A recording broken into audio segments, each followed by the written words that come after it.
dans les grandes gueules, c'est Christine Boutin. RMC, Alain Marchal, Olivier Truchot et les grandes gueules. Les Gigi, les grandes gueules sur RMC avec une candidate à l'élection présidentielle qui va nous faire un happening cet après-midi, ou plutôt en fin d'après-midi, devant les grands magasins parisiens. Elle va nous expliquer pourquoi. C'est Christine Boutin qui est avec nous. Christine Boutin, bonjour. Bonjour. Jacques Chirac a été condamné à 2 ans de prison avec sursis. La justice est passée ?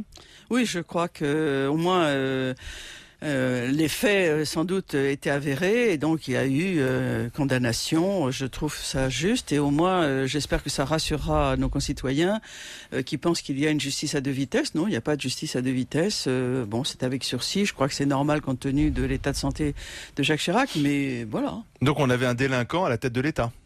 Puisque les faits remontent oui. lorsqu'il était maire de Paris. Oui, mais si vous voulez, le problème est que quand on est en fonction, je pense normal qu'il y ait une immunité. Parce que véritablement, quand le président est en fonction, en responsabilité, il représente l'ensemble de la France. Ceci ne veut pas dire qu'il ne peut pas être poursuivi après. C'est ce qui s'est passé. Ce que je veux dire, c'est que si il avait été jugé en temps et en heure, il n'aurait peut-être pas pu, par exemple, se représenter en 2002. Et donc, il n'aurait pas fait un 2e mandat. Et donc, quand même, se pose la question de l'élection présidentielle. Je crois vraiment que cette affaire d'emploi fictif méritait d'être condamnée et jugée. Cela dit, c'est quand même pas être un criminel que de faire cela. Je ne le crois pas. C'est du détournement d'argent public. Ça ne peut pas empêcher. Et puis, de toute façon, je veux faire remarquer qu'il y a un certain nombre d'élus qui parfois ont été condamnés et qui se sont représentés aux élections. Ils ont été réélus. Ça vous choque, ça ? Mais non, c'est le suffrage universel. Moi, je suis une démocrate et je crois dans le suffrage universel. Donc, non. Ces conseils vont réfléchir s'ils doivent ou non faire appel. Vous leur conseillez quoi ? Oh, je pense qu'il vaut mieux arrêter. Vraiment, je pense que ça suffit, quoi. Suffit. Ça suffit, oui. Et vous arrêtez quand ? Ah, moi, j'arrête pas du tout. Alors, je peux vous dire, j'ai mangé de la vache à ranger. Ah bon ? Absolument. Et je suis absolument décidée. Oui, parce que je trouve que le traitement qui m'est fait par mes anciens partenaires n'est pas acceptable. C'est-à-dire ? Donc, je suis vraiment décidée, encore plus qu'avant, et qui vous d'aller maltraite ? jusqu'au bout. L'UMP en particulier. Vous savez que le problème des parrainages pose vraiment un problème grave pour la démocratie. Aujourd'hui, tout est fait pour qu'il n'y ait que les 2 gros candidats qui puissent véritablement s'exprimer. Les autres candidats ont énormément de difficultés à avoir des parrainages. L'UMP a donné des ordres pour que les sympathisants de l'UMP ne donnent leur parrainage qu'à un seul candidat, celui de l'UMP qu'on ne connaît pas encore. Ce qui me semble logique d'ailleurs. Non, c'est pas logique du tout parce que le l'UMP parraine l'UMP. Non, parce que le parrainage dans la loi, c'est un soutien, c'est un pouvoir qui est donné aux élus locaux pour soutenir la diversité, l'expression de la diversité démocratique, c'est-à-dire des idées politiques. Ce n'est pas un soutien, le parrainage n'est pas un soutien aux idées, le parrainage est la possibilité, le pouvoir donné à des élus de permettre la diversité politique. Christine Boutin, imaginez, puisque c'est rendu public, c'est pas anonyme, imaginez un élu UMP donnant son parrainage à François Hollande, par exemple, forcément, dans la minute, il serait sanctionné par son parti. Mais pourquoi serait-il sanctionné ? Pour quelle raison serait-il sanctionné ? De toute façon, effectivement, devant cet état de fait, j'ai saisi le Conseil constitutionnel et le Premier ministre. Le Premier ministre a tout à fait l'opportunité, puisque lundi prochain, vous savez qu'il va y avoir une révision de la loi organique, puisque dans le cadre des économies de 6 milliards, il a été décidé de diminuer le remboursement de toutes les élections de 5%. Donc il faut que ça passe par la loi. Donc la loi organique va être présentée à l'Assemblée nationale lundi. Et donc, j'ai demandé au Premier ministre qu'il dépose un amendement pour faire en sorte que les parrainages soient anonymes. De façon à ce qu'on n'ait plus cette difficulté-là. Oui, mais c'est pas transparent. Va-t-il le faire ? L'anonymat, c'est pas la démocratie. Va-t-il le faire ou pas ? Mais écoutez, dans la mesure où aujourd'hui, l'intercommunalité fait que tous les maires sont sous la responsabilité d'un président qui, naturellement, attribue des subventions, etc. Moi, je vois, écoutez, j'ai l'expérience, en 2002, j'ai eu 700 signatures. Aujourd'hui, j'en ai à peine 150. Donc, il y a quelque chose qui ne va pas. Mais s'il n'y avait que Boutin, ça serait pas très grave. Non, d'autres se plaignent. Mais tout le monde se plaint. Et nous avons tous les mêmes réponses, ce qui est assez étonnant. C'est-à-dire que les maires nous disent, non, je donne ma signature à personne. Ouais. Alors, c'est ahurissant, parce que pourquoi ont-ils peur de donner leur signature? Je Donc m'interroge. vous dites, François Fillon a une fenêtre de tir Absolument. lundi. Oui. Il peut changer le système. Absolument, il peut donner la possibilité que ce soit anonyme. Mais il le fera dès pas. On va avoir sa responsabilité. On va voir véritablement si le gouvernement. S'il y a des consignes. Écoutez, moi j'aime bien vérifier. Je ne fais pas de procès d'intention. Là, il y a tout à fait une possibilité pour le gouvernement qui sait parfaitement que le système est bloqué aujourd'hui de pouvoir débloquer la situation démocratique dans notre pays. Combien de candidats à droite? On en est à 8 en attendant Nicolas Sarkozy. En comptant, Oui. on inclut Marine Le Pen et François Bayrou, si tant est qu'il soit à droite. Oui, donc, Est-ce voilà. bien raisonnable d'avoir autant de candidats à droite? D'autant plus, Christine Boutin, que vous avez été ministre de François Fillon, ainsi d'ailleurs que Hervé Morin, qui est aussi candidat. On comprend pas bien. Écoutez, il y a deux choses que je pourrais dire. La première, c'est que s'il y a plusieurs candidats à droite aujourd'hui, c'est sans doute un signe de fragilité du président de la République. C'est qu'il n'arrive pas à rassembler autour de son nom. C'est quand même une réalité. En ce qui concerne les pressions qui sont faites aussi par rapport au 2002 à l'envers, que j'entends énormément, du côté de l'UMP, je leur conseille surtout d'arrêter d'utiliser cet argument.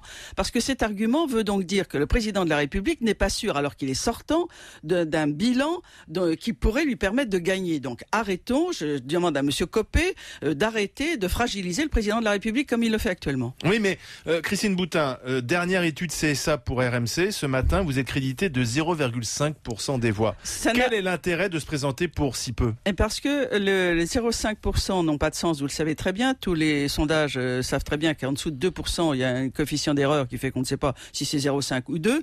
Là, j'ai l'ambition et la prétention de vous dire très simplement que j'ai un projet, que j'ai des idées, que je veux les proposer. Qui sont que différentes le système, des autres. Bien sûr, absolument, qui sont très différentes des autres et qui, aujourd'hui, le système s'écroule, la société va être refondée et il faut qu'il y ait différentes idées nouvelles pour pouvoir reconstruire cette société. Mais imaginons, Christine Boutin, vous faites 0,5, 1 ou 2%. Villepin fait la même chose. Bon, on accumule les points.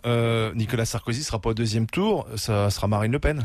Non, je pense que Monsieur le Président de la République, si il est suffisamment fort et si son bilan est accepté par les Français, il n'y aura pas de 2002 à l'envers. Il faut arrêter avec ce truc-là. Il faut arrêter. Le Président de la République est sortant. Il a l'avantage du sortant et je sais très bien ce qu'est l'avantage d'être un sortant. C'est quoi? J'ai été pendant 20 ans député. On est beaucoup. D'abord, on est plus connu. On a son action. On sait très bien qu'un sortant est plus avantagé. Les sortants sont souvent battus. Non, pas en du France. tout. Oh, pas du tout. Bah, Moi, Giscard, j'ai été pendant 20 ans député dans une circonscription qui n'est pas facile. La preuve, c'est qu'elle est tombée. Donc il part avec un avantage. Mais bien sûr qu'il part avec un avantage parce qu'il est sortant. Ou alors c'est que son bilan n'est pas apprécié par les Français. Mais qu'est-ce que vous pensez de son bilan alors? Parce que vous n'avez pas parlé du bilan. Eh ben Vous y avez participé au bilan, moi je veux bien, mais vous faites comme si vous n'étiez pas dans la majorité, vous n'aviez pas été ministre. Écoutez, vous êtes dans le bilan. Aujourd'hui, l'UMP fait tout pour me sortir de la majorité. L'UMP a une attitude qui est une attitude de rejet. C'est Jean-François Copé. C'est Jean-François Copé et l'Élysée. C'est les deux. Donc moi, je veux dire, si véritablement on ne veut pas, moi je suis bonne fille. J'ai toujours été d'une loyauté absolue. On ne peut pas me mettre en défaut sur ce sujet, mais franchement, aujourd'hui, l'élimination des uns et des autres, et en particulier de moi et du Parti chrétien-démocrate, je ne l'accepterai pas. Je vous le dis très clairement et très fermement. Mais, objection, Christine Boutin, il y a 15 jours, je vous entendais dire je me couche entre guillemets ou je raccroche si 3 de mes idées sont reprises par l'actuelle majorité. Qu'est-ce qui s'est passé alors? Eh ben, il s'est passé. Vous m'avez fait un 180 degrés là? Non, c'est pas du tout un 180 degrés. Je me bats pour des idées, pour des convictions. Je veux donner la possibilité aux Français qui partagent ces convictions, c'est-à-dire la place de la personne humaine, la fraternité. Qu'est-ce que nous avons fait de notre devise? Qu'a fait le président de la République de notre devise? Liberté, égalité, fraternité. Qu'est-ce qui est devenu le mot fraternité dans notre société d'aujourd'hui? Ce qui s'est passé depuis que je vous ai vu, du reste quand je vous ai vu, je vous ai dit au deuxième tour, je négocierai sur la base de 3. Au deuxième tour. Au deuxième tour. Oui, Mais vous irez donc jusqu'au bout. Je suis une candidate de premier tour. Sauf si vous n'avez pas pense. vos signatures. Sauf si sûr. j'ai pas mes signatures. Mais sinon, bien sûr. si vous avez vos 500 signatures, vous allez jusqu'au bout. Ah mais absolument. Vous prenez cet engagement aujourd'hui sur très RMC. clair. Ah mais D'accord. absolument, très clair. Non, Mais parce que des candidats défilent en disant on j'irai jusqu'au bout, puis 3 semaines Ah, non, après, non. un mois après, comme Jean-Louis Borloo, disent oui, finalement mais j'y vais pas. c'est pas du tout mon genre. Vous me connaissez un peu. peu, c'est pas du tout mon genre. Plus courageuse que Jean-Louis Borloo, alors. Je ne sais, écoutez, je veux pas me situer par rapport à Jean-Louis, voilà, il a fait son chemin, et moi, je fais le mien. Ou alors, et personne ne pourra m'empêcher d'y aller, sauf si je n'ai pas les 500 signatures. Plus irresponsable que Jean-Louis Borloo, parce que vous imitez finalement l'électorat de droite. Je donne la possibilité. Est-ce que la France est un pays démocratique? Est-ce que la France est une république? Est-ce que la France admet le débat? Est-ce que nous voulons qu'une seule pensée? Est-ce que nous voulons cadenasser la réflexion politique? C'est la question qui nous est posée aujourd'hui. Moi, je pense qu'il faut un débat. Et le premier tour, qui est prévu par la Constitution, excusez-moi du peu, le premier tour dit très clairement que c'est l'expression diverse. Donc la primaire à droite, elle est au premier tour. Mais bien sûr, mais bien sûr. Tiens, moi j'ai une proposition à vous faire via la voix de Dominique de Villepin, écoutez. Je crois qu'on fait une erreur quand, dans l'élection présidentielle, on s'en remet à l'un de ces partis. Ce que je veux, c'est rassembler tous les Français, ceux de gauche, ceux de droite, ceux du centre, et c'est l'idéal qui est le mien, de gaullistes. L'union nationale, voilà ce dont on parle aujourd'hui. Est-ce que vous êtes prête à une union nationale, Christine Boutin? Écoutez, là, vous avez de la mémoire. Vous avez eu l'amabilité de m'inviter au mois de septembre. Je vous ai dit qu'on allait perdre le triple A. Je vous ai dit que la situation de l'Europe était grave. C'est vrai. Et je vous ai dit qu'il faudrait sans doute envisager un gouvernement d'union nationale. Donc, pour moi, il n'y a aucune nouveauté par rapport faire à quoi? tout ça. Parce que l'union nationale, c'est bien, mais c'est pour quelle politique? Cette politique, il va falloir la définir effectivement. Et c'est la raison pour laquelle je veux apporter ma pierre à cette réflexion. Et avec quel président? On verra. Vous pourriez être dans un gouvernement de François Hollande? Écoutez, moi j'ai vécu l'ouverture. Attendez, excusez-moi. J'ai vécu l'ouverture comme ministre de Nicolas Sarkozy, qui a du reste à l'époque, ça a à la fois déstabilisé les Français, ou au contraire ils ont été très admiratifs. Ça a été une ouverture et je l'ai vécu moi-même avec ma secrétaire d'État, l'ouverture. Fadela Marin. Donc je sais très bien les difficultés qu'il y a par rapport à cela, mais lorsque je parle de gouvernement d'union nationale, c'est naturellement pour moi dans tout le spectre politique où tout le monde se met ensemble, parce que la crise est tellement grave qu'il faut serrer les coudes plutôt que de se faire des petits chicayas en disant monsieur un tel a dit cela, madame un tel a dit cela, et celui-là n'est pas bon et celui-là ment. Ça n'a aucun intérêt. Ce qu'il faut, c'est serrer les coudes. Il faut l'unité de tous les Français dans leur diversité pour redresser la barre. Christine Boutin, moi je veux bien entendre cette union nationale qui fait rêver certains, mais sur l'Europe, j'entends aussi des clivages très importants. Nicolas Dupont-Aignan, Jean-Luc Mélenchon ou Marine Le Pen ne disent pas la même chose que Nicolas Sarkozy, que Christine Boutin ou François Hollande. Donc une union nationale sur des clivages aussi importants, elle ne peut pas exister. Écoutez, je pense que vous ne l'imaginez pas parce que, pardonnez-moi, je crains que vous ne mesuriez pas la gravité de la situation dans laquelle nous sommes. Et je ne veux pas faire peur à nos compatriotes, pas du tout. On est en état de guerre. Oui, mais je l'ai dit ça, je vous l'ai dit aussi. On guerre est dans sociale, guerre économique. Guerre économique et guerre morale. Donc on est dans là. Alors c'est en train de tomber petit à petit. Et du reste, quand on interroge les Français aujourd'hui, par exemple pour Noël, ils vont faire moins d'achats que d'habitude, alors que le prix du foie gras et des huîtres augmente énormément. On est en train de voir tout s'effriter. Donc il y a des gens qui partent en vacances encore. Il y a des gens qui souffrent en France. Il y a aussi des gens qui vont partir en vacances, qui vont dépenser de l'argent à Noël. Alors, mais est-ce que vous ne faites pas du misérabilisme et nous présenter finalement aussi une situation très noire de la France? Non, pas du tout, parce que la France a des atouts magnifiques. Écoutez, moi je suis allé hier, j'étais en déplacement dans le Cotentin, où j'ai visité Areva et l'EPR. C'est formidable, nous avons un fleuron magnifique avec le nucléaire en France. Qui licencie d'ailleurs. Areva qui licencie quand même, qui supprime des postes. Areva qui va licencier. Oui, mais pas en France, mais c'est une affaire conjoncturelle, mais tout le monde est en train de s'interroger sur la poursuite du nucléaire. Moi, je dis très clairement, la question ne se pose pas. Nous avons un savoir-faire. Ça représente 200 000 emplois. Nous avons là, avec le nucléaire, quelque chose de magnifique, même vis-à-vis de l'environnement. Car ceux qui veulent arrêter le nucléaire, qu'est-ce qu'ils veulent? C'est mettre du charbon. Or, le charbon, c'est ce qui abîme le plus l'atmosphère. Christine Boutin, candidate à l'élection présidentielle, elle a mangé de la vache enragée. C'est elle qui nous a dit, elle ira jusqu'au bout. Vous restez avec nous. Dans un instant, on réécoutera ces catholiques qui manifestaient devant, vous savez, le théâtre du Rond-Point contre la pièce Golgotha Picnic. Vous nous direz ce que vous en pensez. Pour celles et ceux qui vous découvrirez aujourd'hui, je vais rappeler que vous êtes né le 6 février 1944 à Levroux, dans l'Indre. Je vais vous redemander votre situation de famille. Je suis mariée depuis 43 ans avec le même homme. Et avec des enfants? J'ai 3 enfants et 5 petits-enfants. Et vos revenus aujourd'hui, Madame Boutin? Ils sont le montant de ma retraite de député, 6 000 € par mois. Christine Boutin sur RMC dans les GG. RMC, Alain Marchal, Olivier Truchot et les grandes gueules. Et c'est Christine Boutin qui est avec nous aujourd'hui, candidate à l'élection présidentielle de 2012 au nom de ses valeurs chrétiennes, républicaines, démocrates. Christine Boutin nous a dit, j'ai mangé de la vache enragée, on a eu tort de me chercher, l'UMP surtout, j'irai jusqu'au bout. Oui, à condition donc d'avoir ces 500 signatures, malgré les pressions de l'UMP, si j'ai bien compris. Il y a aussi l'argent parce que ça coûte cher une campagne. Bien sûr. Comment vous faites ? C'est très difficile. Vous savez, moi je suis déterminée pour l'instant, comme de toute façon aujourd'hui, sauf si les Français me font confiance, j'aurai sans doute, je suis candidat de premier tour et je ferai sans doute en dessous de 5%. Donc pas remboursé. Donc je ne suis pas remboursé. Je tiens à dire quand même que si on fait 3%, on est indispensable pour le deuxième tour. Hein. Donc c'est très important. Les 3% de voix sont plus importants que d'être dans les 20 ou 30% des gros candidats, si on veut défendre des idées.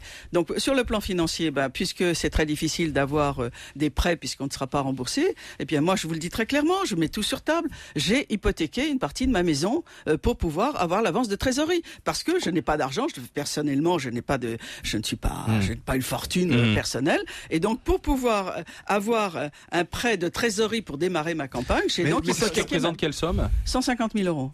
Mais ça pose pas un problème de démocratie finalement. Les seuls qui peuvent vraiment se présenter, ce sont ceux qui sont derrière soutenus par de gros partis, qui ont de l'argent, donc il n'y a aucun risque financier. Mais bien sûr. Et nous sommes dans cette situation-là.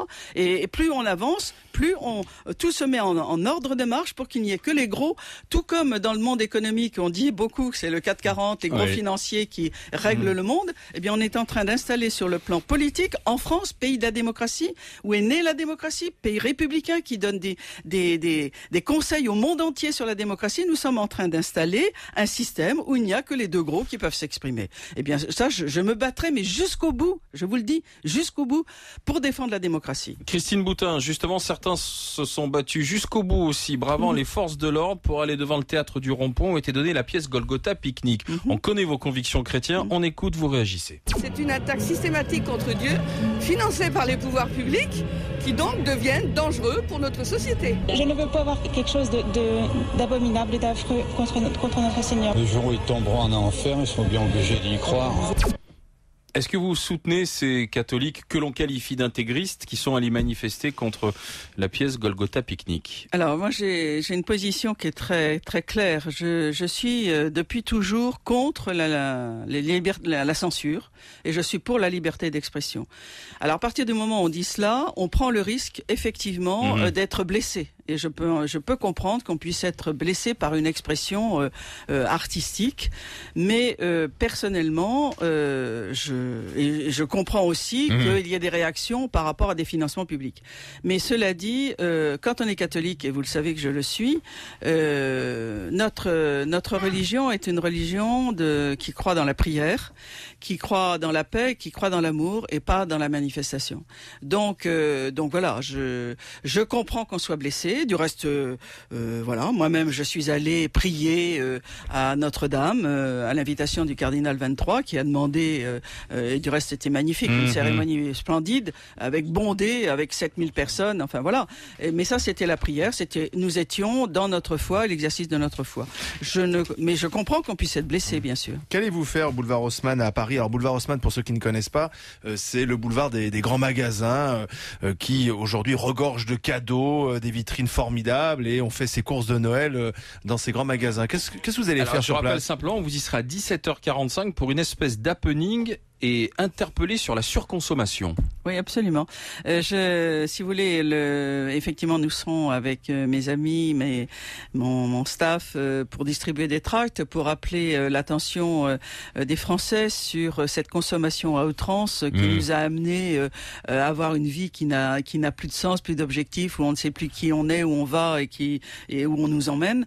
Donc, effectivement, nous allons être présents aux Pour dire quoi ? Pour dire arrêtez d'acheter autant de cadeaux ? Pour dire que il y a un certain nombre de choses qui peuvent donner de la joie sans être achetées. Tout ne s'achète pas. Oui, mais enfin c'est bon pour les entreprises et pour l'activité économique, ces périodes de fête. Oui, écoutez, laissez les Français se faire plaisir. On verra tout à l'heure. Mais bien sûr qu'il faut se faire plaisir, mais j'aurai l'occasion tout à l'heure, vous verrez. Le Made in France, c'est une bonne idée de le défendre ? J'ai été très surprise que François Bayrou soit le premier à proposer cela, parce que lui qui, il y a 20 ans ou 15 ans, tapait sur Villiers, parce que Villiers disait cela, lui qui est un Européen convaincu, j'étais très étonnée. Mais il l'a fait par démagogie, parce que naturellement, quand on dit acheter France, eh bien, tout le monde se dit c'est bien, et puis surtout en ce moment où on a un peu peur de l'Europe, donc c'est de la démagogie. Donc il a changé d'avis là-dessus. Ah bah écoutez, apparemment oui. Mais ce qui est le plus grave, c'est que il faut quand même dire aux Français que il y a plus beaucoup de produits qui sont purement français. Quand vous achetez quelque chose, à moins que ce soit des carottes ou des navets, il y a très peu de choses qui soient purement françaises. Donc il ne faut pas raconter des sornettes aux Français, il faut dire la vérité. Moi je pense qu'il faut effectivement encourager la relocalisation quand elle est possible. J'ai entendu que la société Mars allait faire un effort très important en Alsace, tant mieux, mais il faut regarder aussi la réalité. Quand vous avez un salaire qui au Pakistan est 600 fois moins élevé qu'un salaire en France, il y a naturellement des problèmes d'équilibre économique qui se posent. Donc, mais dans le projet que vous pouvez voir sur boutin2012.fr, vous trouverez les réponses à ces questions. Justement, 3 questions pour vous. Écoutez, un petit coup de baguette magique. Je vous transforme en présidente de la République, Christine Boutin, et je vous demande, est-ce que vous organiserez un référendum sur le nucléaire ? Oui ou non ? Non. Est-ce que vous baisserez votre salaire de présidente ? En tous les cas, je le baisserai par rapport au salaire actuel, oui. Est-ce que vous supprimerez les agences de notation ? Non.